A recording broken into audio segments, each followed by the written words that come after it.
By the end of this video, you should be able to receive inputs without using variables.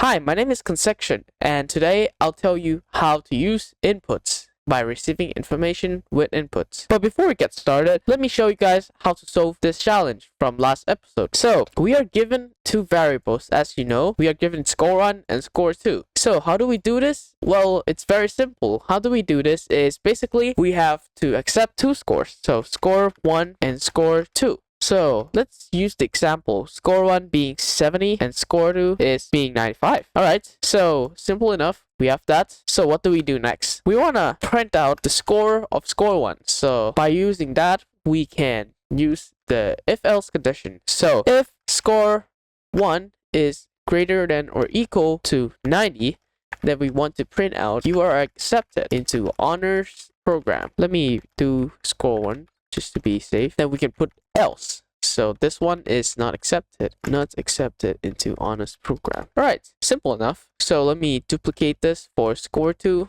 Alright, and we should be done. So now if we press run, as you can see, you're not accepted into honors program. This is score1 because score1 is of course less than 90. And this is accepted because score2 is at 95, which is greater than 90. So with that out of the way, let's get started with receiving information with inputs.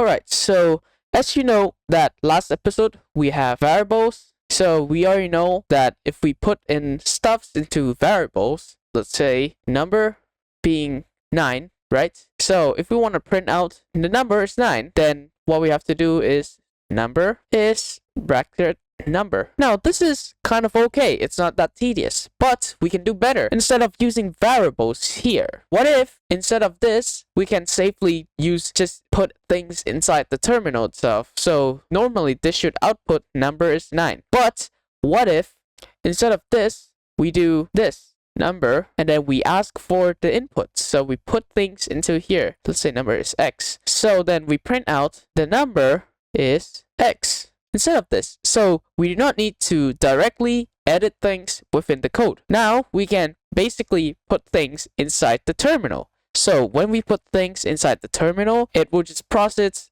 the things within the terminal. Now this is kind of a bad representation because in theory you still need variables to make inputs function. The only catch is when you use the input, you do not need to directly edit things inside the code.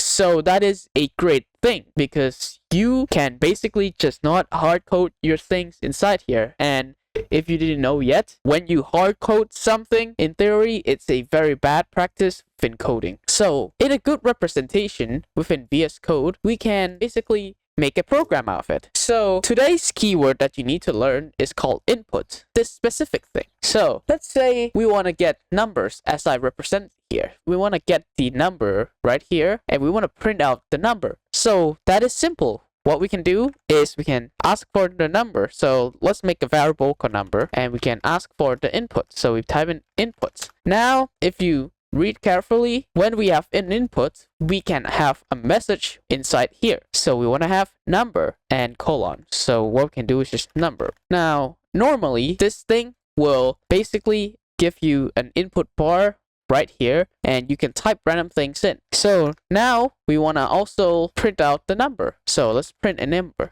The number is number. Oh, actually, we do not need f string. Number. There we go. So with this, if we try to run this, as you can see, it's asking for number. Let's give it 45. And as you can see, the number is 45. Exactly the same logic that we use right here. But if we, for example, if we tend to just put things in, like let's say number is Greg. See, the thing is that when we did that, the number is Greg. That is not a really good thing to do. So what can we do? Well, there's this thing called parsing things inside an integer, which is basically just put an integer keyword. This forces the input to be an integer. So if you, for example, try to run things like Greg again, it will yield an error. So this is basically a good way to force people not to put in text itself. So if you try to put in numbers now, let's say 45, it should automatically run fine. So with that out of the way, I want you to try our challenge for this episode. I want you to build an application that calculates your BMI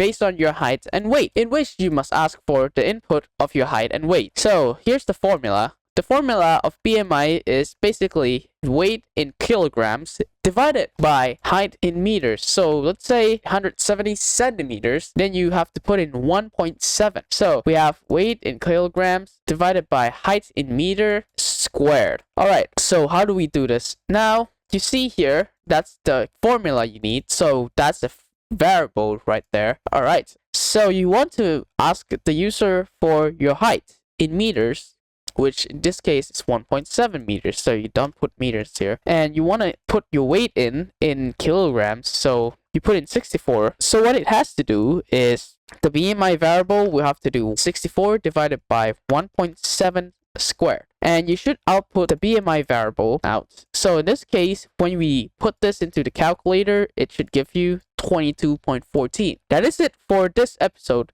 The next episode will come out roughly in 3 days, like always. So thank you so much for watching. Take care.